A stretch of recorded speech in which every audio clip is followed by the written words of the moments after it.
ನಮಸ್ಕಾರ. ಆರೋಗ್ಯವೇ ಭಾಗ್ಯ ವಿಶೇಷ ಕಾರ್ಯಕ್ರಮಕ್ಕೆ ಸ್ವಾಗತ. ನಾನು ಮಧು ನಾಗೇಶ್. ವೀಕ್ಷಕರೇ, ಇವತ್ತಿನ ಕಾರ್ಯಕ್ರಮದಲ್ಲಿ ನಾವು PCOD ಮತ್ತು ಫೈಬ್ರಾಯ್ಡ್ ಸಮಸ್ಯೆಯ ಕುರಿತಾಗಿ ಮಾತನಾಡೋಣ. ಇತ್ತೀಚಿನ ದಿನಗಳಲ್ಲಿ PCOD ಅನ್ನೋದು ಪ್ರತಿಯೊಬ್ಬ ಮಹಿಳೆಯಲ್ಲೂ ಕೂಡ ಕಾಡ್ತಾ ಇರುವಂತಹ ಅತಿ ದೊಡ್ಡ ಸಮಸ್ಯೆ ಅಂತಲೇ ಹೇಳಬಹುದು. ಹಾಗಿದ್ರೆ ಈ PCOD ಅಂದರೆ ಏನು, ಯಾಕೆ ಈ ಒಂದು ಸಮಸ್ಯೆ ಬರುತ್ತೆ, ಇದರಿಂದ ಯಾವ ರೀತಿ ನಾವು ಮುಂಜಾಗ್ರತೆಯನ್ನು ತೆಗೆದುಕೊಳ್ಳಬೇಕು, ಇದರ ಟ್ರೀಟ್ಮೆಂಟ್ ಹೋಮಿಯೋಕೇರ್ನಲ್ಲಿ ಯಾವ ರೀತಿ ಸಿಗುತ್ತೆ ಅನ್ನೋದ್ರ ಕುರಿತಾಗಿ ಸಂಪೂರ್ಣ ಡೀಟೇಲ್ಸ್ ಅನ್ನು ತಿಳಿಸಿಕೊಡೋದಕ್ಕೆ ನನ್ನ ಜೊತೆ ಹೋಮಿಯೋಕೇರ್ನ ಖ್ಯಾತ ವೈದ್ಯರಾಗಿರುವಂತಹ ಡಾಕ್ಟರ್ ವಿಭೋರ್ ಇದ್ದಾರೆ. ಅವರನ್ನ ಕಾರ್ಯಕ್ರಮಕ್ಕೆ ವೆಲ್ಕಮ್ ಮಾಡೋಣ. Hi doctor, welcome to the show. ಹೇಗಿದ್ದೀರಾ ಡಾಕ್ಟರ್? ನಾನು ಚೆನ್ನಾಗಿ. ಡಾಕ್ಟರ್, PCOD ಆ್ಯಂಡ್ ಫೈಬ್ರಾಯ್ಡ್ ಸಾಕಷ್ಟು ಜನಕ್ಕೆ ಯಾಕೆ ಈ ಒಂದು ಪ್ರಾಬ್ಲಮ್ ನಮಗೆ ಬರುತ್ತೆ, ನಾವು ಚೆನ್ನಾಗೇ ಇರ್ತೀವಿ, BP ಇಲ್ಲ, ಶುಗರ್ ಇಲ್ಲ, ಹೆಲ್ತಿ ಲೈಫ್ ಸ್ಟೈಲ್ ಕೂಡ ಇದೆ, ಹೆಲ್ತಿ ಫುಡ್ ಕೂಡ ನಾವು ಇಂಟೇಕ್ ಮಾಡ್ತೀವಿ, ಆದರೂ ಕೂಡ ವೈ ದಿಸ್ ಪ್ರಾಬ್ಲಮ್ ಅನ್ನೋ ಕ್ವಶನ್ ಮಾರ್ಕ್ ಬರುತ್ತೆ. ಸೊ ಮೊದಲಿಗೆ ಈ PCOD ಅಂದರೆ ಏನು, ಹಾಗೆ ಇದು ಬರೋದಕ್ಕೆ ಕಾರಣಗಳು ಮತ್ತು ಲಕ್ಷಣಗಳು ತಿಳಿಸ್ಕೊಡಿ. Okay, first of all PCOD ಅಂದರೆ ಏನಿರುತ್ತೆ ಅಂದರೆ ಪಾಲಿಸಿಸ್ಟಿಕ್ ಒವೇರಿಯನ್ ಡಿಸಾರ್ಡರ್ ಇರುತ್ತೆ. ಈ ಕಾಯಿಲೆ ಯಾಕೆ ಬರುತ್ತೆ ಅಂದರೆ ಬಾಡಿಯಲ್ಲಿ ಏನಾದರೆ ಹಾರ್ಮೋನ್ಸ್ ಲೆವೆಲ್ ಫ್ಲಕ್ಚುಯೇಟ್ ಆದರೆ ಅವ್ರ ಹಾರ್ಮೋನ್ಸ್ ಲೆವೆಲ್ ಸ್ವಲ್ಪ ಕಡಿಮೆ ಸಿಕ್ರೇಟ್ ಆದರೆ ಆ ಕಾರಣದಿಂದ ಬಾಡಿಯಲ್ಲಿ PCOS or PCOD problem start ಆಗುತ್ತೆ. ಸ್ಟಾರ್ಟಿಂಗ್ ಸ್ಟೇಜಸಲ್ಲಿ ಯಾರಾದ್ರಿಗೆ ಈ ಥರ ಪ್ರಾಬ್ಲಮ್ ಸ್ಟಾರ್ಟ್ ಆದರೆ ಫಸ್ಟ್ PCOSನಿಂದ ಸ್ಟಾರ್ಟ್ ಆಗುತ್ತೆ. ಈ PCOSಲ್ಲಿ ಏನಾಗುತ್ತೆ ಅಂದರೆ ಪಾಲಿಸಿಸ್ಟಿಕ್ ಒವೇರಿಯನ್ ಸಿಂಡ್ರೋಮ್ ಇರುತ್ತೆ. ಲೈಕ್ ಸಿಮ್ಟಮ್ಸ್ ಥರ ಸ್ಟಾರ್ಟ್ ಆಗ್ತಿರುತ್ತೆ ಅವ್ರಿಗೆ. ಲೈಕ್ ಬಾಡಿಯಲ್ಲಿ ಸ್ವಲ್ಪ ಚೇಂಜಸ್ ಬರೋಕ್ಕೆ ಸ್ಟಾರ್ಟ್ ಆಗುತ್ತೆ, ಅವ್ರು ಇಲ್ಲಾಂದರೆ ಬಾಡಿ ಸ್ವಲ್ಪ ಫ್ಲಕ್ಚುಯೇಷನ್ಸ್ ಹಾರ್ಮೋನ್ಸ್ನಿಂದ ಕನ್ವರ್ಟ್ ಆಗುತ್ತೆ. ಒನ್ಸ್ ಯಾರಾದ್ರಿಗೆ PCOS ಸ್ಟಾರ್ಟ್ ಆದರೆ ಆಟೋಮೆಟ್ಲಿ ಸ್ವಲ್ಪ ಡೇಸ್ ಆದಮೇಲೆ ಅವ್ರ ತಿಂಗಳಾದಮೇಲೆ ಅವ್ರಿಗೆ ಸೇಮ್ ಕಾಯಿಲೆ PCODಯಲ್ಲಿ ಕನ್ವರ್ಟ್ ಆಗುತ್ತೆ. ಅಂದರೆ ಸಿಂಡ್ರೋಮ್ನಿಂದ ಡಿಸಾರ್ಡರ್ ಥರ ಕನ್ವರ್ಟ್ ಆಗುತ್ತೆ. ಒನ್ಸ್ ಆ ಥರ ಪ್ರಾಬ್ಲಮ್ ಕನ್ವರ್ಟ್ ಆದರೆ ಆಟೋಮೆಟ್ಲಿ ಅವ್ರಿಗೆ ಬಾಡಿಯಲ್ಲಿ ಇರೆಗ್ಯುಲರ್ ಪೀರಿಯಡ್ಸ್ ಬರೋಕ್ಕೆ ಸ್ಟಾರ್ಟ್ ಆಗುತ್ತೆ, ಅವ್ರು ಇಲ್ಲಾಂದರೆ ಬಾಡಿ ಸ್ವಲ್ಪ ಫ್ಲಕ್ಚುಯೇಷನ್ ಆಗಿ ವೇಟ್ ಗೇನ್ ಆಗೋಕ್ಕೆ ಸ್ಟಾರ್ಟ್ ಆಗುತ್ತೆ.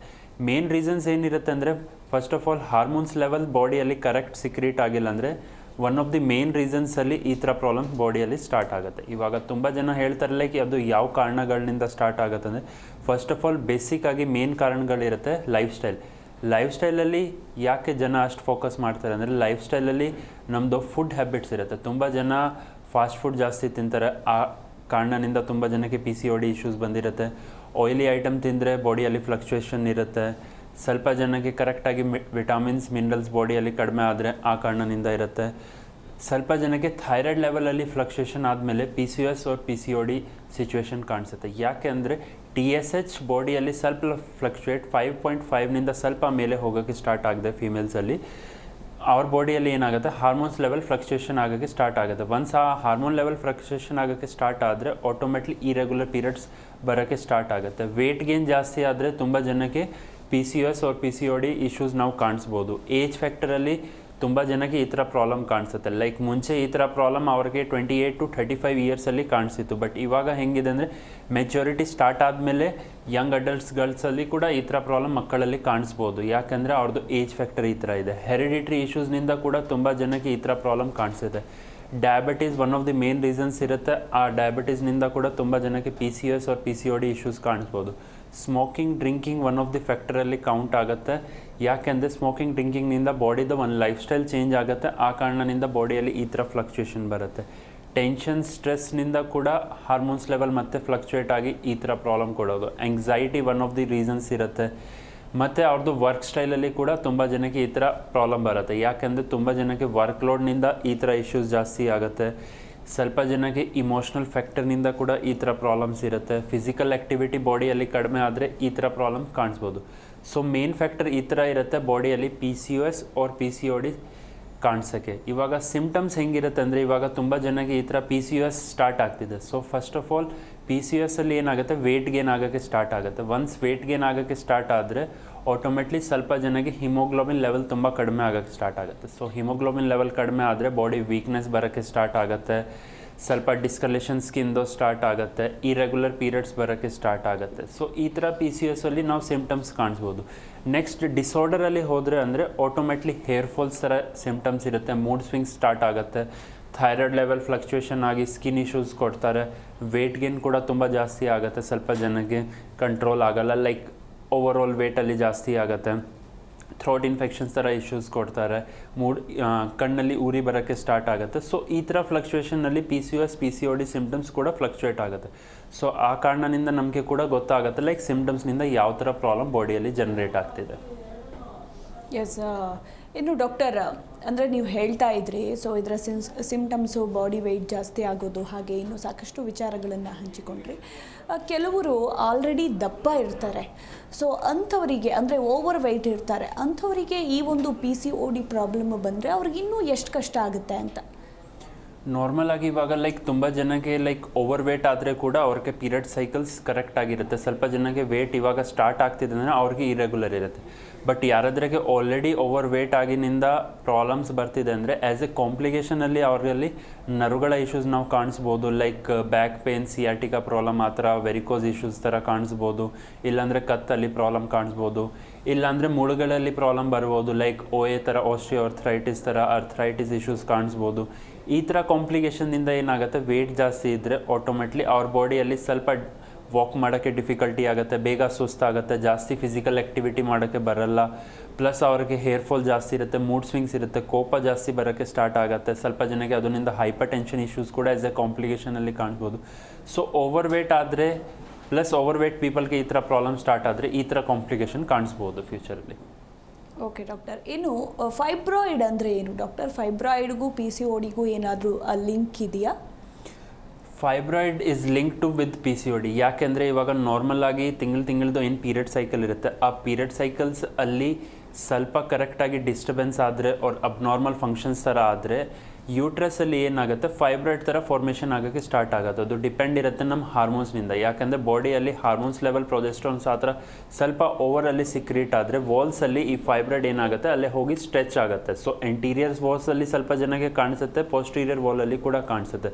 ಆ ಫೈಬ್ರಾಯ್ಡ್ನಿಂದ ಏನು ಪ್ರಾಬ್ಲಮ್ ಬರುತ್ತೆ ಅಂದರೆ ಅವ್ರ ಬಾಡಿಯಲ್ಲಿ, ಯಾಕೆಂದರೆ PCOS ಅಲ್ಲಿ ಜಸ್ಟ್ ಬ್ಲೀಡಿಂಗ್ಸ್ನಿಂದ ಅವ್ರ ಆ ಥರ ಸಿಮ್ಟಮ್ಸ್ನಿಂದ ಪೇಷಂಟ್ಗೆ ಹೆಲ್ಪ್ ಆಗುತ್ತೆ, ಲೈಕ್ ಪ್ರಾಬ್ಲಮ್ ಕಟ್ತಾರೆ. ಬಟ್ ಫೈಬ್ರಾಯ್ಡ್ ಸ್ಟಾರ್ಟ್ ಆದಮೇಲೆ ಪೇಷಂಟ್ಸ್ಗೆ ತುಂಬ ಜಾಸ್ತಿ ಪೇನ್ ಬರೋಕ್ಕೆ ಸ್ಟಾರ್ಟ್ ಆಗುತ್ತೆ, ಎಕ್ಸೆಸಿವ್ ಬ್ಲೀಡಿಂಗ್ ಬರೋಕ್ಕೆ ಸ್ಟಾರ್ಟ್ ಆಗುತ್ತೆ, ಕ್ಲೋಟ್ಸ್ ಥರ ಫಾರ್ಮೇಷನ್ ಕೂಡ ತುಂಬ ಜನ ಕಾಣಿಸ್ಬೋದು. ಯಾಕಂದರೆ ಆ ಶ್ರೆಡ್ ಆಗಿಂದ ಆ ಫೈಬ್ರಾಯ್ಡ್ ತುಂಬ ಜಾಸ್ತಿ ಡಿಸ್ಟರ್ಬ್ ಮಾಡ್ತಾರೆ ಬಾಡಿಗೆ. ಒನ್ಸ್ ಆ ಥರ ಫೈಬ್ರಾಯ್ಡ್ ಜಾಸ್ತಿ ಬಂದರೆ ಆಟೋಮೆಟ್ಲಿ ಬಾಡಿಯಲ್ಲಿ ಫ್ಲಕ್ಚುಯೇಷನ್ ಆಫ್ ಹಾರ್ಮೋನ್ಸ್ ಲೆವೆಲ್ ತುಂಬ ಜಾಸ್ತಿ ಇರುತ್ತೆ. ಅಯೋಡಿನ್ನಿಂದ ಕೂಡ ಇರ್ಬೋದು, ಥೈರಾಯ್ಡ್ನಿಂದ ಕೂಡ ಇರ್ಬೋದು. ಆ ಥರ ಯಾರೆಲ್ಲ ಕಾನ್ಸೆಪ್ಟ್ರಿ ಪಿಲ್ಸ್ ತೊಗೊಂಡಿರುತ್ತೆ ಆ ಇಫೆಕ್ಟ್ನಿಂದ ಕೂಡ ತುಂಬ ಜನಕ್ಕೆ ಫೈಬ್ರಾಯ್ಡ್ ಇಶ್ಯೂಸ್ ಬಂದಿರುತ್ತೆ. ಏಜ್ ಫ್ಯಾಕ್ಟರ್ನಿಂದ ಕೂಡ ತುಂಬ ಜನಕ್ಕೆ ಫೈಬ್ರಾಯ್ಡ್ ಇಶ್ಯೂಸ್ ಬಂದಿರುತ್ತೆ. ಸೊ ಈ ಥರ ಕಂಪ್ಯಾರಿಸನ್ಸ್ನಿಂದ ನಮಗೆ ಗೊತ್ತಾಗ್ಬೋದು ಲೈಕ್ PCODನಿಂದ ಫೈಬ್ರಾಯ್ಡ್ ಬಾಡಿಯಲ್ಲಿ ಜನರೇಟ್ ಆಗ್ಬೋದು. ಎಸ್ ಡಾಕ್ಟರ್, ಒಬ್ರು ಕಾಲರ್ ಇದ್ದಾರೆ, ಮಾತಾಡಿಸ್ಬಿಡೋಣ. Hello hello. ಎಸ್, ಕರೆ ಕಟ್ಟಾಗಿದೆ ಅನಿಸುತ್ತೆ ಡಾಕ್ಟರ್, ಮತ್ತೆ ಮಾಡ್ತಾರಾ ನೋಡೋಣ. ಇನ್ನು ಈ ಫೈಬ್ರಾಯ್ಡ್ ಲಕ್ಷಣಗಳು ಯಾವ ರೀತಿ ಇರುತ್ತೆ ಡಾಕ್ಟರ್? ಫೈಬ್ರಾಯ್ಡ್ಸ್ದು ಸಿಮ್ಟಮ್ಸ್ ಅಂದರೆ ಇವಾಗ like first of all age factor ಮೇಲೆ ಈ ಥರ ಪ್ರಾಬ್ಲಮ್ ಸ್ಟಾರ್ಟ್ ಆದರೆ ತುಂಬ ಜನಕ್ಕೆ ಲೈಕ್ 45 to 50 ಏಜಲ್ಲಿ ಅವ್ರ ಮೆನುಪೋಸ್ ಆದಮೇಲೆ ಈ ಥರ ಪ್ರಾಬ್ಲಮ್ ಕಾಣಿಸುತ್ತೆ. ಬಟ್ ಇವಾಗ ಹೆಂಗಿದೆ, ಮೆಚ್ಯೂರಿಟಿ ಆದಮೇಲೆ ಕೂಡ ತುಂಬ ಜನ like in the form of contraceptive pills ಆ ಥರ ಯೂಸ್ ಮಾಡ್ತಾರೆ. ಅವ್ರ ಇರೆಗ್ಯುಲರ್ ಪೀರಿಯಡ್ಸ್ನಿಂದ ಏನಾದರೂ ಮೆಡಿಕೇಷನ್ಸ್ ತಗೊಳ್ತಾರೆ, ಆ ಮೆಡಿಕೇಷನ್ ಇಫೆಕ್ಟ್ಸ್ನಿಂದ ಕೂಡ ತುಂಬ ಜನಕ್ಕೆ ಫೈಬ್ರಾಯ್ಡ್ ಇಶ್ಯೂಸ್ ಬಂದಿದೆ. ಸೊ ಸಿಮ್ಟಮ್ಸ್ ಯಾವ ಥರ ಇರುತ್ತೆ ಅಂದರೆ ಎಕ್ಸೆಸಿವ್ ಪೇನ್ ಆಗೋಕ್ಕೆ ಸ್ಟಾರ್ಟ್ ಆಗುತ್ತೆ, ಹೊಟ್ಟೆ ನೋವು ತುಂಬ ಜಾಸ್ತಿ ಇರುತ್ತೆ, ಮತ್ತು ಬ್ಲೀಡಿಂಗ್ ತುಂಬ ಜಾಸ್ತಿ ಎಕ್ಸೆಸಿವ್ ಬರೋಕ್ಕೆ ಸ್ಟಾರ್ಟ್ ಆಗುತ್ತೆ. ಸ್ವಲ್ಪ ಜನಕ್ಕೆ ನಾರ್ಮಲ್ 4 to 5 ಡೇಸ್ ಬ್ಲೀಡಿಂಗ್ ಇದ್ದರೆ ಫೈಬ್ರಾಯ್ಡ್ ಪೇಷಂಟ್ಗೆ ಸ್ವಲ್ಪ 10 days 12 days ಬ್ಲೀಡಿಂಗ್ ಕೂಡ ಆಗುತ್ತೆ. ಎಕ್ಸೆಸಿವ್ ಕ್ಲೋಟ್ಸ್ ಬರೋಕ್ಕೆ ಸ್ಟಾರ್ಟ್ ಆಗುತ್ತೆ, ಪೇನ್ ಜಾಸ್ತಿನಿಂದ ಆ್ಯಂಗರ್ ಇಶ್ಯೂಸ್ ಜಾಸ್ತಿ ಕಾಣಿಸ್ಬೋದು. ಆ ಪೇಷಂಟ್ಸ್ಗೆ ಬ್ಯಾಕ್ ಇಶ್ಯೂಸ್ ಜಾಸ್ತಿ ಬರುತ್ತೆ, ಕಾಲಲ್ಲಿ ಕ್ರ್ಯಾಂಪಿಂಗ್ ಜಾಸ್ತಿ ಆಗುತ್ತೆ. ಸೊ ಈ ಥರ ಸಿಮ್ಟಮ್ಸ್ ನಮಗೆ ಫೈಬ್ರಾಯ್ಡಲ್ಲಿ ಕಾಣಿಸ್ಬೋದು. ಇನ್ನು ಡಾಕ್ಟರ್, ಈ PCOD ಪ್ಲಸ್ ಫೈಬ್ರಾಯ್ಡ್ನ ನೆಗ್ಲೆಕ್ಟ್ ಮಾಡಿದ್ರೆ ಏನೆಲ್ಲ ಕಾಂಪ್ಲಿಕೇಶನ್ಸನ್ನು ನಾವು ಎದುರಿಸಬೇಕಾಗುತ್ತೆ ಅಂತ? Complication PCOD or first of all PCOS ನೀವು ಅವಾಯ್ಡ್ ಮಾಡಿದ್ರೆ ಇನ್ಫರ್ಟಿಲಿಟಿ ಇಶ್ಯೂಸ್ ನಿಮಗೆ ಕಾಣಿಸ್ಬೋದು, ಜಾಸ್ತಿ ಕನ್ಸೀವ್ ಆಗಲ್ಲ. ಪ್ಲಸ್ ಇರೆಗ್ಯುಲರ್ ಪೀರಿಯಡ್ಸ್ ಅಂದರೆ ಆಟೋಮೆಟ್ಲಿ ಆ ಕಾರಣದಿಂದ ಥೈರಾಯ್ಡ್ ಲೆವೆಲ್ಸ್ ನಿಮಗೆ ಫ್ಲಕ್ಚುಯೇಷನ್ಸ್ ಇರುತ್ತೆ ಬಾಡಿಯಲ್ಲಿ. ಓವರ್ ವೇಟ್ ಜಾಸ್ತಿ ಆಸ್ ಎ ಕಾಂಪ್ಲಿಕೇಶನ್ ನೀವು ಕಾಣಿಸ್ಬೋದು. ಫೈಬ್ರಾಯ್ಡ್ ಆ ಥರ ಬಾಡಿಯಲ್ಲಿ ಸ್ಟಾರ್ಟ್ ಆದರೆ PCODನಿಂದ ಅದರಿಂದ ಏನಾಗುತ್ತೆ, ಬಾಡಿಯಲ್ಲಿ ಎಕ್ಸೆಸಿವ್ ಬ್ಲೀಡಿಂಗ್ನಿಂದ ಪೇಷಂಟ್ಸ್ಗೆ ತುಂಬ ಜಾಸ್ತಿ ಹಿಮೋಗ್ಲೋಬಿನ್ ಲೆವೆಲ್ ಕಡಿಮೆ ಆಗುತ್ತೆ, ಪೇಷಂಟ್ ಎನಿಮಿಕ್ ಕಂಡೀಷನ್ಸ್ ಕೂಡ ಹೋಗ್ಬೋದು. ಆ ಥರ ಲೆವೆಲ್ಸ್ನಿಂದ ಬಾಡಿ ಫ್ಲಕ್ಚುಯೇಷನ್ ಆಗಿ ಅವ್ರಿಗೆ ಡಯಾಬಿಟೀಸ್ ಇಶ್ಯೂಸ್ ಕೂಡ ಕಾಣಿಸ್ಬೋದು. ಐರನ್ ಕಂಟೆಂಟ್ ಬಾಡಿಯಲ್ಲಿ ಕಡಿಮೆ ಆದರೆ ಆಟೋಮೆಟ್ಲಿ ಅವ್ರಿಗೆ ಕಣ್ಣು ಇಶ್ಯೂಸ್ ಕೂಡ ಕಾಣಿಸ್ಬೋದು. ಇಲ್ಲಾಂದರೆ ಬೇರೆ ಥರ ಹಾರ್ಮೋನ್ಸ್ ಲೆವೆಲ್ ಫ್ಲಕ್ಚುಯೇಷನ್ ಆದರೆ ಅಲೋಪೇಶಿಯಾ ಇಶ್ಯೂಸ್ ಕಾಣಿಸ್ಬೋದು, ನರ್ವ್ಸ್ದು ನ್ಯೂರೋಪತಿ ಇಶ್ಯೂಸ್ ಕಾಣಿಸ್ಬೋದು, ಜಾಯಿಂಟ್ ಇಶ್ಯೂಸ್ ಕೂಡ ಆ ಥರ ಕಾಂಪ್ಲಿಕೇಶನಲ್ಲಿ ಬಂದರೆ ಆಸ್ಟಿಯೋಆರ್ಥರೈಟಿಸ್, ಆಸ್ಟಿಯೋಪೋರೋಸಿಸ್ ಆ ಥರ, ಇಲ್ಲಾಂದರೆ ಅರ್ಥರೈಟಿಸ್ ಆ್ಯಸ್ ಎ ಕಾಂಪ್ಲಿಕೇಶನಲ್ಲಿ ಕಾಣಿಸ್ಬೋದು. ಸೊ ಈ ಥರ ಪ್ರಾಬ್ಲಮ್ಸ್ ಟೈಮ್ ಟು ಟೈಮ್ ಕರೆಕ್ಟಾಗಿ ಟ್ರೀಟ್ ಮಾಡಿದಂದರೆ ಪ್ರಾಬ್ಲಮ್ ಕ್ಲಿಯರ್ ಆಗುತ್ತೆ. ಯಾಕೆಂದರೆ ಇವಾಗ ಸ್ಟಾರ್ಟಿಂಗ್ ಸ್ಟೇಜಸಲ್ಲಿ ತುಂಬ ಜನಕ್ಕೆ ಇರೆಗ್ಯುಲರ್ ಪೀರಿಯಡ್ಸ್ ಇರುತ್ತೆ. ಸೊ ಪೇಷಂಟ್ ಏನು ಮಾಡ್ತಾರೆ, ನ್ಯಾಚುರಲ್ ಆಗಿ ಟ್ರೀಟ್ ಆಗುತ್ತೆ. ಬಟ್ ಸ್ವಲ್ಪ ಜನಕ್ಕೆ ಆ ಥರ ಇರಲ್ಲ. ಯಾಕೆಂದರೆ ಬಾಡಿಯಲ್ಲಿ ಸ್ವಲ್ಪ ಲೈಫ್ ಸ್ಟೈಲ್ ಫ್ಲಕ್ಚುಯೇಷನ್ ಆದಮೇಲೆ ಅವ್ರ ಹಾರ್ಮೋನ್ಸ್ ಕರೆಕ್ಟಾಗಿ ಸಿಕ್ರೀಟ್ ಆಗ್ತಿಲ್ಲ ಅಂದರೆ ಏನಾಗುತ್ತೆ, ಅವ್ರಿಗೆ ಫ್ಯೂಚರಲ್ಲಿ ಕಷ್ಟ ಕೊಡ್ತಾರೆ. ಫ್ಯೂಚರಲ್ಲಿ ಕೂಡ ತುಂಬ ಜನಕ್ಕೆ ಕನ್ಸೀವ್ ಆಗಲ್ಲ, ಪ್ರೈಮರಿ ಇನ್ಫರ್ಟಿಲಿಟಿ ಆಗುತ್ತೆ, ಸೆಕೆಂಡ್ರಿ ಇನ್ಫರ್ಟಿಲಿಟಿ ಕೂಡ ಆಗುತ್ತೆ. ಸೊ ಈ ಥರ ಕಾಂಪ್ಲಿಕೇಶನ್ ಪೇಷಂಟ್ಸ್ಗೆ ತುಂಬ ಕೊಡ್ತಾರೆ ಟ್ರೀಟೇಬಲ್ ಆಗಿಲ್ಲ ಅಂದರೆ. ಎಸ್ ಡಾಕ್ಟರ್, ಕಾಲರ್ ಇದ್ದಾರೆ, ಮಾತಾಡ್ಸೋಣ. ಹಲೋ ಹಲೋ ಹಲೋ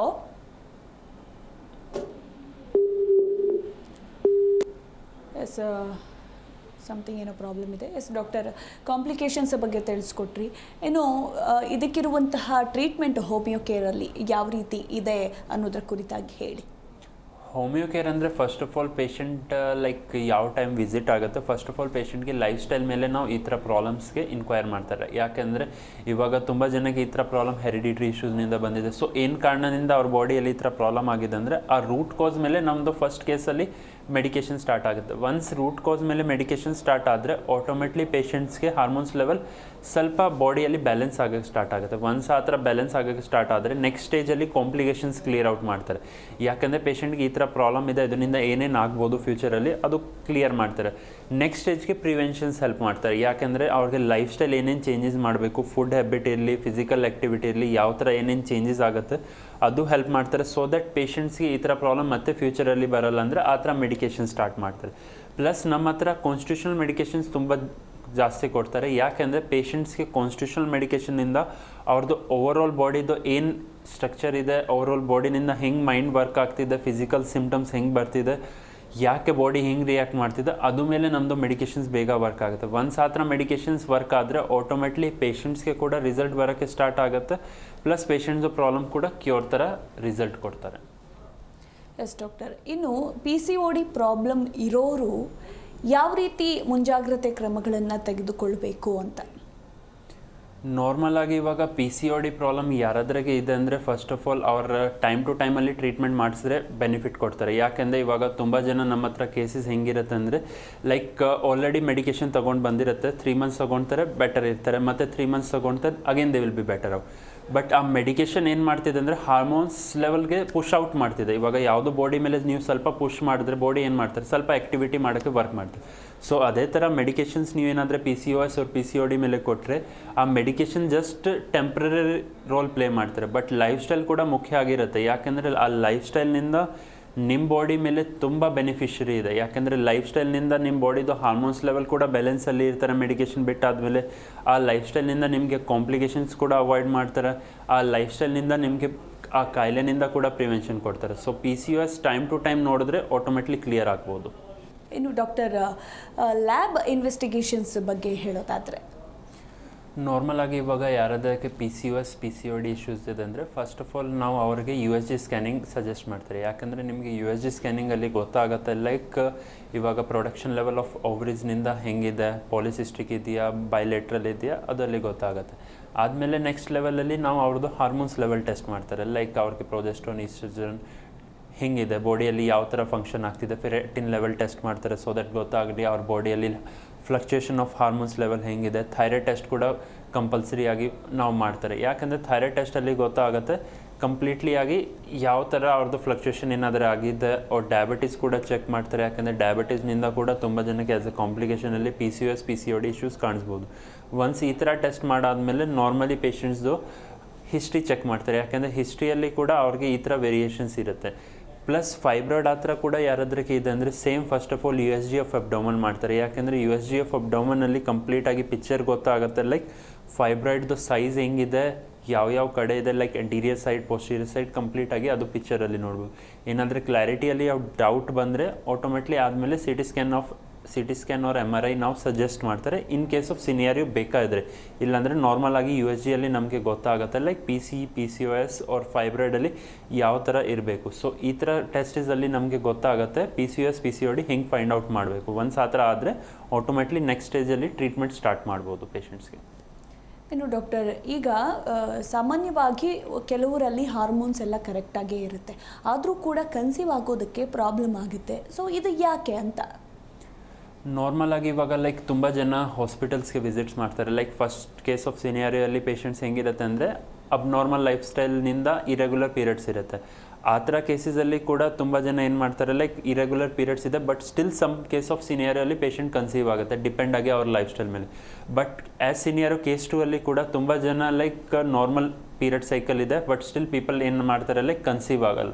ಯಾಕೆಂದರೆ ಅವ್ರಿಗೆ ಲೈಫ್ ಸ್ಟೈಲ್ ಇಫೆಕ್ಟ್ ಮಾಡ್ತಾರೆ. ತುಂಬ ಜನಕ್ಕೆ ಬಾಡಿಯಲ್ಲಿ ಸ್ವಲ್ಪ ಟೈಮ್ ಅವ್ರಿಗೆ ಬಾಡಿಯಲ್ಲಿ ವಿಟಮಿನ್ ಡಿ B12 ಕಡಿಮೆ ಆದರೆ ಅದು ಕೂಡ ಇಫೆಕ್ಟ್ ಮಾಡ್ತಾರೆ. ಹಾರ್ಮೋನ್ಸ್ ಲೆವೆಲ್ ಸಿಕ್ರೀಷನ್ಸಲ್ಲಿ ಸ್ವಲ್ಪ ಫ್ಲಕ್ಚುಯೇಷನ್ ಆದರೆ ಪ್ಲಸ್ ಥೈರಾಯ್ಡ್ ಲೆವೆಲಲ್ಲಿ ಏನಾದರೂ ಫ್ಲಕ್ಚುಯೇಷನ್ ಇದ್ದರೆ ಆಟೋಮೆಟ್ಲಿ ಆ ಕಾರಣದಿಂದ ತುಂಬ ಜನಕ್ಕೆ ಈ ಥರ ಇಫೆಕ್ಟ್ ಆಗುತ್ತೆ.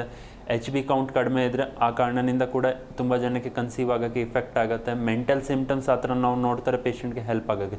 ಸೊ ಈ ಥರ 2 ಸಿನಿಯಾರಿಯೋಸ್ ಇರುತ್ತೆ ಪೇಷಂಟ್ಸಲ್ಲಿ ಕನ್ಸೀವ್ ಆಗೋಕ್ಕೆ. ಯಾಕೆಂದರೆ PCOD ಅಪ್ ನಾರ್ಮಲ್ ಇದ್ದರೆ ಕೂಡ ತುಂಬ ಜನ ಕನ್ಸೀವ್ ಆಗುತ್ತೆ ಅವ್ರದ್ದು ಲೈಫ್ ಸ್ಟೈಲಿಂದ. ಸ್ವಲ್ಪ ಜನಕ್ಕೆ ಕಂಪ್ಲೀಟಾಗಿ ನಾರ್ಮಲ್ ಇದ್ದರೆ ಬಟ್ ಬಾಡಿ ಫಂಕ್ಷನ್ಸ್ ಆಗಲ್ಲ ಅಂದರೆ ಆ ಟೈಮ್ ಕೂಡ ಬೇಕಾಗುತ್ತೆ. ಯಾಕೆಂದರೆ ಸ್ವಲ್ಪ ಜನಕ್ಕೆ ಫೈಬ್ರಾಯ್ಡ್ಸ್ ಇದ್ದರೆ ಸ್ವಲ್ಪ ಕಷ್ಟ ಆಗುತ್ತೆ ಕನ್ಸೀವ್ ಆಗೋಕ್ಕೆ. ಯಾಕೆಂದರೆ ಫೈಬ್ರಾಯ್ಡ್ ಸೈಜ್ ಜಾಸ್ತಿ ಇದ್ದರೆ ಆಟೋಮೆಟ್ಲಿ ಆ ಯೂಟ್ರಸಲ್ಲಿ ಆ ವೂಮ್ ಸೈಜ್ ಏನಿದೆ ಅದು ಇಫೆಕ್ಟ್ ಆಗುತ್ತೆ. ಸೊ ಆ ಕಾರಣದಿಂದ ಪೇಷಂಟ್ ತುಂಬ ಜನ ಅಬೋರ್ಟ್ ಮಾಡ್ತಾರೆ. ಸೊ ಫೈಬ್ರಾಯ್ಡ್ ಕೂಡ ಆ್ಯಸ್ ಎ ಕಾಂಪ್ಲಿಕೇಶನಲ್ಲಿ ಇಫೆಕ್ಟ್ ಆಗುತ್ತೆ ನೀವೇನಾದರೂ ಕನ್ಸೀವ್ ಆಗ್ತಿದೆ. ಸೊ ಆ ಥರ ಕೇಸಸಲ್ಲಿ ಈ ಥರ ಇಫೆಕ್ಟ್ ಬರ್ಬೋದು. ಓಕೆ ಡಾಕ್ಟರ್, ಇನ್ನು ಈ PCOD ಪ್ರಾಬ್ಲಮಿಂದ ದೂರ ಇರಬೇಕು, ಫೈಬ್ರಾಯ್ಡ್ ಪ್ರಾಬ್ಲಮ್ ನಮಗೆ ಬರಲೇಬಾರ್ದು ಅಂತಂದರೆ ನಮ್ಮ ಲೈಫ್ ಸ್ಟೈಲ್ನ ನಾವು ಯಾವ ರೀತಿ ಇಟ್ಕೊಳ್ಬೇಕು ಅಂತ? First of all life style PCOD ಏನಾದರೆ ಪೇಷಂಟ್ಸ್ಗೆ ಆಗ್ತಿದೆ ಅಂದರೆ first of all physical activity main ಆಗಿ ಬೇಕಾಗುತ್ತೆ. ಯಾಕೆಂದರೆ ಹಾರ್ಮೋನ್ಸ್ ಲೆವೆಲ್ ಯಾವುದು ಕೇಸ್ ಆಫ್ ಸಿನಿಯಾರಿಯಲ್ಲಿ ಇರಲಿ ಫಿಸಿಕಲ್ ಆ್ಯಕ್ಟಿವಿಟಿ ತುಂಬ ಅವ್ರಿಗೆ ಪುಷ್ ಔಟ್ ಮಾಡ್ತಾರೆ ಲೈಕ್ ಬಾಡಿಯಲ್ಲಿ ಫ್ಲಕ್ಚುಯೇಷನ್ ಬ್ಯಾಲೆನ್ಸ್ ಔಟ್ ಮಾಡೋಕ್ಕೆ.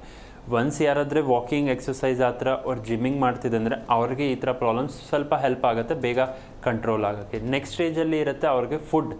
ಯಾಕೆಂದರೆ ಫುಡ್ ತುಂಬ ಮುಖ್ಯ ಆಗಿರುತ್ತೆ. ಇವಾಗ ತುಂಬ ಜನ ಫ್ರೂಟ್ಸ್ ಕನ್ಸಪ್ಷನ್ ಕಡಿಮೆ ಇರುತ್ತೆ ಬಾಡಿಯಲ್ಲಿ, ಅದು ಕರೆಕ್ಟಾಗಿ ಮೇಂಟೈನ್ ಮಾಡಿದ್ರೆ it will help you out to fight back your problem. Preventions ಥರ ಹೆಲ್ಪ್ ಆಗ್ಬೋದು. ವಾಟರ್ ಕನ್ಸಪ್ಷನ್ ಬಾಡಿಯಲ್ಲಿ ಜಾಸ್ತಿ ಇರಬೇಕು.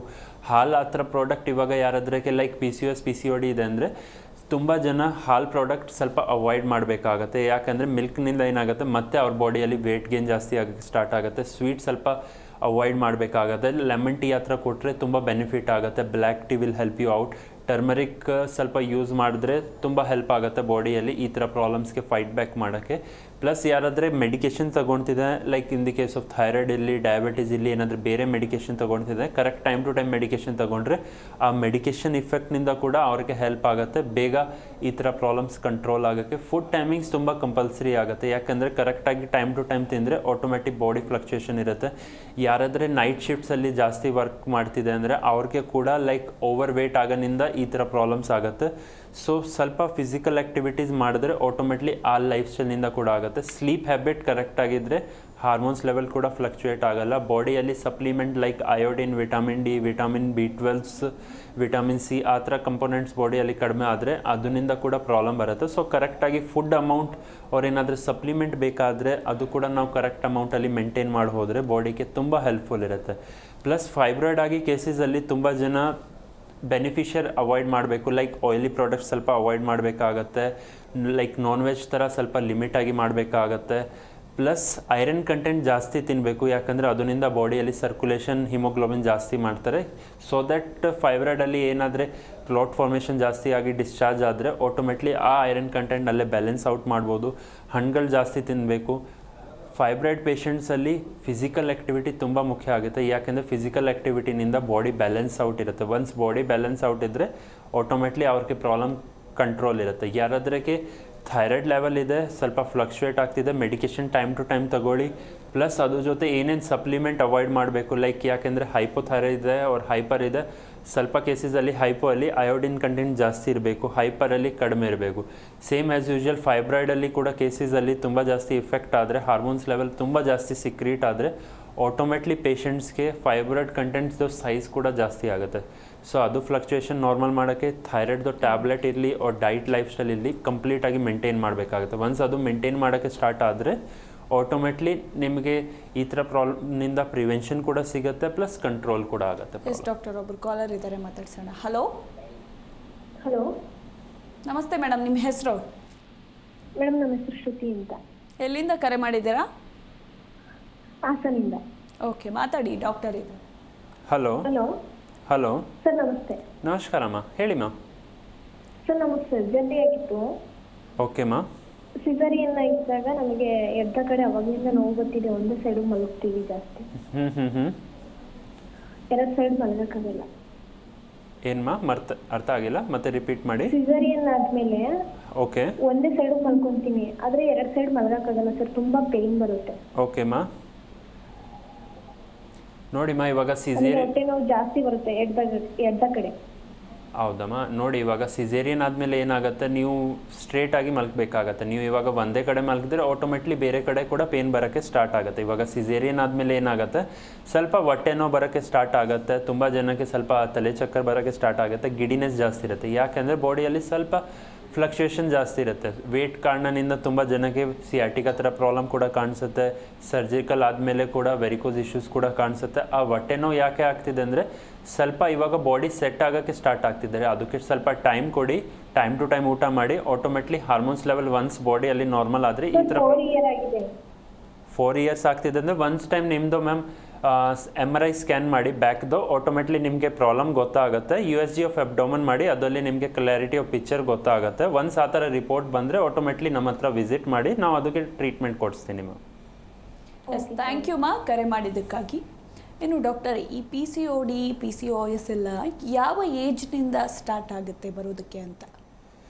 First of all like WHO report ಪ್ರಕಾರ ಮಾತಾಡ್ರೆ ಈ ಥರ ಪ್ರಾಬ್ಲಮ್ಸ್ ಮುಂಚೆ 24, 26 or 28 ಏಜಲ್ಲಿ ಜಾಸ್ತಿ ಕಾಣಿಸಿತ್ತು. ಬಟ್ ಇವಾಗ ಹೆಂಗಿದೆ ಅಂದರೆ ಆಫ್ಟರ್ 2016 or 2017 ಆದಮೇಲೆ ತುಂಬ ಜಾಸ್ತಿ ಜನಕ್ಕೆ ಈ ಥರ ಪ್ರಾಬ್ಲಮ್ ಮೆಚ್ಯೂರಿಟಿ ಆದಮೇಲೆ ಸ್ಟಾರ್ಟ್ ಆಗ್ತಿದೆ. ಲೈಕ್ 16 ಇಯರ್ಸಲ್ಲಿ ಕೂಡ ನೀವು ಮಕ್ಕಳು ನೋಡಿ, ಲೈಕ್ ಗರ್ಲ್ಸ್ ನೋಡಿ, ಅವ್ರಿಗೆ ಈ ಥರ ಇಶ್ಯೂಸ್ ಕಾಂಪ್ಲಿಕೇಶನ್ ಜಾಸ್ತಿ ಇದೆ. ಲೈಕ್ PCOS ಸ್ಟಾರ್ಟ್ ಆಗ್ತಿದೆ.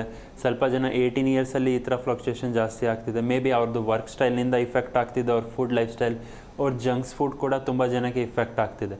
ಸೊ ಏಜ್ ಫ್ಯಾಕ್ಟರ್ ತುಂಬ ಹಿಂಗೆ ಇಫೆಕ್ಟ್ ಆಗಿದೆ. ಫೈಬ್ರಾಯ್ಡ್ ಥರ ಕೇಸಸಲ್ಲಿ ತುಂಬ ಜಾಸ್ತಿ ಜನಕ್ಕೆ ಲೈಕ್ ಏನಾದರೆ ಮೆಡಿಕೇಷನ್ ಇಫೆಕ್ಟ್ನಿಂದ ಬಂದಿದೆ ಅಂದರೆ ನಿಮಗೆ 24 to 28 ಏಜಲ್ಲಿ ಕಾಣಿಸ್ಬೋದು. ಇಲ್ಲಾಂದರೆ ಓಲ್ಡ್ ಏಜಲ್ಲಿ ಈ ಥರ ಪ್ರಾಬ್ಲಮ್ ಲೈಕ್ 45 to 50 ಏಜ್ ಆದಮೇಲೆ ತುಂಬ ಜಾಸ್ತಿ ಜನಕ್ಕೆ ಫಿಮೇಲ್ಸಲ್ಲಿ ಈ ಥರ ಪ್ರಾಬ್ಲಮ್ ಕಾಣಿಸ್ಬೋದು. ಯಾಕೆಂದರೆ ಮೆನೋಪೋಸ್ ಆದಮೇಲೆ ಸ್ವಲ್ಪ ಜನ ಈ ಥರ ಪ್ರಾಬ್ಲಮ್ಸ್ನಿಂದ ಇಫೆಕ್ಟ್ ಆಗುತ್ತೆ. ಸೊ ಇಫೆಕ್ಟ್ ಆಗಬೇಕಂದ್ರೆ ಲೈಕ್ ನಾರ್ಮಲ್ ಆಗಿ ಏಜ್ ಫ್ಯಾಕ್ಟರ್ನಿಂದ ಸರ್ವೈವ್ ಆಗಬೇಕಂದ್ರೆ ಕರೆಕ್ಟಾಗಿ ಲೈಫ್ ಸ್ಟೈಲ್ ಇಟ್ಟರೆ ಆಟೋಮೆಟ್ಲಿ ಈ ಥರ ಪ್ರಾಬ್ಲಮ್ ಏಜ್ ಫ್ಯಾಕ್ಟರ್ನಿಂದ ನಾವು ದೂರ ಕೂಡ ಇಡ್ಬೋದು. ಇನ್ನು ಡಾಕ್ಟರ್, ಈಗ PCOD ಪ್ರಾಬ್ಲಮ್ಗೆ ಹೋಮಿಯೋ ಕೇರ್ನಲ್ಲಿ ಟ್ರೀಟ್ಮೆಂಟ್ ಪಡೆದುಕೊಂಡ ನಂತರ, ಅಂದರೆ ಒಂದು ಸಲ ಟ್ರೀಟ್ಮೆಂಟ್ ಪಡೆದುಕೊಂಡ್ರೆ ಸಾಕಾ, ಅದು ಕಂಪ್ಲೀಟಾಗಿ ಕ್ಯೂರ್ ಆಗುತ್ತಾ ಅಥವಾ ಇಲ್ವಾ? ಲೈಫ್ ಲಾಂಗ್ ಒಂದು ಸಲ ಈ ಪ್ರಾಬ್ಲಮ್ ಬಂದುಬಿಟ್ರೆ ಅದು ಹಾಗೇ ಇರುತ್ತಾ ಅನ್ನೋ ಪ್ರಶ್ನೆ ಕೂಡ ಬರುತ್ತೆ. ಅದಕ್ಕೆ ಏನು ಹೇಳ್ತೀರಾ? ನಾರ್ಮಲ್ ಆಗಿ ಇವಾಗ ಯಾರಾದರೂ PCOS PCOD ಇಶ್ಯೂಸ್ನಿಂದ ಹೋಮಿಯೋ ಕೇರ್ ವಿಸಿಟ್ ಆಗಿದೆ ಅಂದರೆ first of all doctor complete ಆಗಿ ಪೇಷಂಟ್ಗೆ ಎಕ್ಸ್ಪ್ಲೇನ್ ಮಾಡ್ತಾರೆ. ಲೈಕ್ ಮೆಡಿಸಿನ್ಸ್ ರೋಲ್ ಎಷ್ಟು % ಇರುತ್ತೆ, ಪ್ಲಸ್ ಅವ್ರದ್ದು ಲೈಫ್ ಸ್ಟೈಲ್ ಯಾಕೆ ಬೇಕಾಗುತ್ತೆ. ಯಾಕೆಂದರೆ ಒಬ್ಬರೇ ಮೆಡಿಕೇಷನ್ಸ್ ಆ ಥರ ದೇವರ ಏನೂ ಮಾಡಿಲ್ಲ ಮ್ಯಾಮ್. ಲೈಕ್ ನೀವು ಯಾವುದೋ ಮೋಡ್ ಆಫ್ ಟ್ರೀಟ್ಮೆಂಟ್ ಮೆಡಿಕೇಷನ್ ತೊಗೊಳ್ಳಿ, ಮೆಡಿಕೇಷನ್ ಜಸ್ಟ್ ಸ್ವಲ್ಪ ರೋಲ್ ಪ್ಲೇ ಮಾಡ್ತಾರೆ. ಯಾಕೆಂದರೆ ಬಾಡಿಯಲ್ಲಿ ಫ್ಲಕ್ಚುಯೇಷನ್ ಆಫ್ ಹಾರ್ಮೋನ್ಸ್ ಇದೆ, ಅದಕ್ಕೆ ಕಂಟ್ರೋಲ್ ಮಾಡ್ತಾರೆ. ಬಟ್ ಅದು ಮೇಂಟೆನೆನ್ಸ್ ಆಗಬೇಕಂದ್ರೆ ನೀವು ಒಂದು type of proper life style follow ಮಾಡಬೇಕಾಗತ್ತೆ. ಫುಡ್ ಹ್ಯಾಬಿಟ್, ಫಿಸಿಕಲ್ ಆ್ಯಕ್ಟಿವಿಟೀಸ್, ಬಾಡಿಯಲ್ಲಿ ಏನೇನು ಬೇಕಾಗುತ್ತೆ ಸಪ್ಲಿಮೆಂಟ್ಸ್, ಅದು ಕರೆಕ್ಟಾಗಿ ನೀವು ಇಟ್ಟರೆ ಆಟೋಮೆಟ್ಲಿ ನಿಮ್ಮ ಪ್ರಾಬ್ಲಮ್ ಕೂಡ ಕ್ಯೂರ್ ಆಗುತ್ತೆ, ಮತ್ತೆ ಬರಲ್ಲ. ಯಾಕಂದರೆ PCOS PCOD ಆ ಥರ ಪ್ರಾಬ್ಲಮ್ಸ್ ಇರುತ್ತೆ. ಒನ್ ಟೈಮ್ ನೀವು ಲೈಫ್ ಸ್ಟೈಲ್ ಕರೆಕ್ಟಾಗಿ ಪ್ರಾಪರ್ ಮಾಡಿದ್ರೆ with the help of medications automatically ನಿಮ್ಮ ಪ್ರಾಬ್ಲಮ್ ಕೂಡ ಸಾಲ್ವ್ ಆಗುತ್ತೆ, ಮತ್ತು ಜಾಸ್ತಿ ಕೂಡ ಆಗಲ್ಲ. ಸೊ ಫೈಬ್ರಾಯ್ಡ್ ಕೇಸಸಲ್ಲಿ ಕೂಡ ಒನ್ಸ್ ಟೈಮ್ ಫೈಬ್ರಾಯ್ಡ್ ಕಂಪ್ಲೀಟಾಗಿ ಶ್ರಿಂಕ್ ಆದರೆ, ಕಂಪ್ಲೀಟಾಗಿ ಡೈಲ್ಯೂಟ್ ಆಗಿ ಡಿಸಾಲ್ವ್ ಆದರೆ ಆಟೋಮೆಟ್ಲಿ ಪ್ರಾಬ್ಲಮ್ ಕೂಡ ಕಡಿಮೆ ಆಗುತ್ತೆ, ಪ್ಲಸ್ ಜಾಸ್ತಿ ಕೂಡ ಆಗಲ್ಲ, ಮತ್ತು ಕಾಂಪ್ಲಿಕೇಶನ್ ಥರ ನಿಮ್ಮ ಬಾಡಿಗೆ ಕೂಡ ಇಫೆಕ್ಟ್ ಆಗಲ್ಲ. ಎಸ್ ಡಾಕ್ಟರ್, ನಿಜಕ್ಕೂ ಕೂಡ PCOD ಹಾಗೆ ಫೈಬ್ರಾಯ್ಡ್ ಬಗ್ಗೆ ಸಾಕಷ್ಟು ಮಾಹಿತಿಯನ್ನು ತಿಳಿಸ್ಕೊಟ್ರಿ. ಈಗಾಗಲೇ ಈ ಒಂದು ಸಮಸ್ಯೆಯಿಂದ ಬಳಲ್ತಾ ಇರೋರಿಗೆ ನೀವೇನು ಹೇಳಕ್ಕೆ ಇಷ್ಟಪಡ್ತೀರಾ? ನಾರ್ಮಲ್ ಆಗಿ ಫಸ್ಟ್ ಆಫ್ ಆಲ್ ಯಾರಾದರೆ ಈ ಥರ ಪ್ರಾಬ್ಲಮ್ಸ್ನಿಂದ ಇಫೆಕ್ಟ್ ಆಗ್ತಿದೆ, like in the form of PCOS PCOD or fibroid, first of all ಕರೆಕ್ಟಾಗಿ ನಿಮ್ಮದು ಇನ್ವೆಸ್ಟಿಗೇಷನ್ ಮಾಡಿ. ಇನ್ವೆಸ್ಟಿಗೇಷನ್ಸ್ ಮಾಡಾದಮೇಲೆ ನೀವು ಫಸ್ಟ್ ನೋಡಿ ಡೈಟ್ನಿಂದ ನಿಮಗೆ ಕಂಟ್ರೋಲ್ ಮಾಡೋಕ್ಕೆ, ಚೇಂಜಸ್ ಮಾಡೋಕ್ಕೆ ಆಗುತ್ತೆ ಅಂದರೆ ಫಸ್ಟ್ ಗೋ ವಿತ್ ದಿ ಡೈಟ್ನಿಂದ ಆಗ್ತಿಲ್ಲ ಅಂದರೆ 100% ನೀವು ಮೆಡಿಕೇಷನ್ಸ್ನಿಂದ ಈ ಥರ ಪ್ರಾಬ್ಲಮ್ ಸಾಲ್ವ್ ಮಾಡಬೇಕಾಗತ್ತೆ. ಯಾಕೆಂದರೆ ಮೆಡಿಕೇಷನ್ನೇ ಹೆಲ್ಪ್ ಮಾಡ್ತಾರೆ ನಿಮ್ಮ ಬಾಡಿಯಲ್ಲಿ ಫ್ಲಕ್ಚುಯೇಷನ್ ಆಫ್ ಹಾರ್ಮೋನ್ಸ್ ಏನಾಗಿದೆ, ಅವ್ರು ಕರೆಕ್ಟಾಗಿ ಹಾರ್ಮೋನ್ಸ್ ಏನು ಸಿಕ್ರೀಟ್ ಆಗ್ತಿಲ್ಲ ಬಾಡಿಯಲ್ಲಿ, ಅದು ಫ್ಲಕ್ಚುಯೇಷನ್ ನಾರ್ಮಲ್ ಮಾಡಬೇಕಂದ್ರೆ ಮೆಡಿಕೇಷನ್ ಟೈಮ್ ಟು ಟೈಮ್ ತೊಗೊಳ್ಳಿ. ಒನ್ಸ್ ಆ ಥರ ಪ್ರಾಬ್ಲಮ್ ಕಂಟ್ರೋಲ್ ಬಂದರೆ ಲೈಫ್ ಸ್ಟೈಲ್ ಕರೆಕ್ಟಾಗಿ ಫಾಲೋ ಮಾಡಿ. ಒನ್ಸ್ ಲೈಫ್ ಸ್ಟೈಲ್ ಕರೆಕ್ಟಾಗಿ ಫಾಲೋ ಆದಮೇಲೆ ಆಟೋಮೆಟಿಕ್ಲಿ ನಿಮ್ಮ ಪ್ರಾಬ್ಲಮ್ ಕಂಟ್ರೋಲ್ ಬರುತ್ತೆ. ಇನ್ ದಿ ಕೇಸ್ ಆಫ್ ಫೈಬ್ರಾಯ್ಡ್ ಇದ್ದರೆ, ಫೈಬ್ರಾಯ್ಡ್ದು ಸೈಜ್ ಜಾಸ್ತಿ ಇದ್ದರೆ ಫಸ್ಟ್ ಟೈಮ್ ಬಯೋಪ್ಸಿ ಮಾಡಿ, ಸೊ ದಟ್ ನಿಮಗೆ ಗೊತ್ತಾಗುತ್ತೆ ಇದು ಕ್ಯಾನ್ಸರಸ್ ಇದೆಯಾ, ನಾನ್ ಕ್ಯಾನ್ಸರಸ್ ಇದೆಯಾ, ಟ್ಯೂಮರ್ ಥರ ಇದೆಯಾ, ಕಂಪ್ಲೀಟಾಗಿ ಪಿಕ್ಚರ್ ಆದಮೇಲೆ ಮೆಡಿಕೇಷನ್ಸ್ನಿಂದ ಕ್ಲಿಯರ್ ಆಗುತ್ತೆ ಅಂದರೆ ಮೆಡಿಕೇಷನ್ಸ್, ಅವ್ರು ಇಲ್ಲಾಂದರೆ ಫಾರ್ಮ್ ಆಫ್ ಸರ್ಜರಿನಿಂದ ಬೇಗ ಕ್ಲಿಯರ್ ಆಗುತ್ತೆ. ಯಾಕೆಂದರೆ ತುಂಬ ಜನ ಏನು ಮಾಡ್ತಾರೆ, ಮೆಡಿಕೇಷನ್ನಿಂದ ಆ ಥರ ಪ್ರಾಬ್ಲಮ್ ಕೂಡ ಜಾಸ್ತಿ ಮಾಡ್ತಾರೆ, ಸೊ ದಟ್ ಅವ್ರಿಗೆ ಮತ್ತೆ ಸಿಮ್ಟಮ್ಸ್ ಜಾಸ್ತಿ ಥರ ಆದರೆ ಎಕ್ಸೆಸಿವ್ ಬ್ಲೀಡಿಂಗ್ ಕೂಡ ಆಗುತ್ತೆ. ಸೊ ಆ ಥರ ಪೇಷಂಟ್ಸ್ಗೆ ಏನು ಮಾಡಬೇಕಂದ್ರೆ ಫಸ್ಟ್ ಕಂಪ್ಲೀಟಾಗಿ USG ಮಾಡಿ, ಬಯೋಪ್ಸಿ ಮಾಡಿ, ಪ್ರಾಬ್ಲಮ್ ಹೆಂಗಿದೆ ಗೊತ್ತಾದಮೇಲೆ ಟ್ರೀಟ್ಮೆಂಟ್ ಸ್ಟಾರ್ಟ್ ಮಾಡಿ as soon as possible. Once ಈ ಥರ ಸ್ಟೆಪ್ಸ್ ಫಾಲೋ ಮಾಡಿದ್ರೆ ಆಟೋಮೆಟ್ಲಿ ನಿಮಗೆ ಪ್ರಾಬ್ಲಮ್ಸ್ ಕೂಡ ಕ್ಲಿಯರ್ ಆಗುತ್ತೆ, ಪ್ರಿವೆನ್ಷನ್ ಕೂಡ ಸಿಗುತ್ತೆ, ಸೊ ದಟ್ ನಿಮಗೆ ಫ್ಯೂಚರಲ್ಲಿ ಈ ಥರ ಪ್ರಾಬ್ಲಮ್ ಮತ್ತೆ ಕಷ್ಟ ಕೊಡಲ್ಲ. ಎಸ್ ಡಾಕ್ಟರ್, ಸಾಕಷ್ಟು ಮಾಹಿತಿಯನ್ನು ತಿಳಿಸಿಕೊಟ್ಟಿದ್ದಕ್ಕಾಗಿ ಧನ್ಯವಾದಗಳು. Thank you. ವೀಕ್ಷಕರೇ ನೋಡಿದ್ರಲ್ಲ, ಇದಾಗಿತ್ತು ಇವತ್ತಿನ ಆರೋಗ್ಯವೇ ಭಾಗ್ಯ ವಿಶೇಷ. ಹಾಗೆ ನಿಮಗೂ ಕೂಡ PCOD, PCOS ಪ್ರಾಬ್ಲಮ್ನಿಂದ ಬಳಲ್ತಾ ಇದ್ದೀರಾ ಅಂತಂದರೆ ನಿಮ್ಮ ಹತ್ತಿರದ ಹೋಮಿಯೋ ಕೇರ್ಗೆ ಭೇಟಿ ಕೊಡಿ ಅಂತ ಹೇಳ್ತಾ ನೋಡ್ತಾ ಇರಿ ಜೀ ಕನ್ನಡ ನ್ಯೂಸ್, ಸತ್ಯವೇ ಸುದ್ದಿಯ ಜೀವಾಳ. ವಾಸಿಯಾಗದ ಆರೋಗ್ಯ ಸಮಸ್ಯೆ ನಿಮ್ಮನ್ನ ಕಾಡ್ತಿದೆಯಾ? ಹಾಗಿದ್ರೆ ಚಿಂತೆ ಬಿಡಿ, ನಮ್ಮ ಹೋಮಿಯೋ ಕೇರ್ಗೆ ಬನ್ನಿ.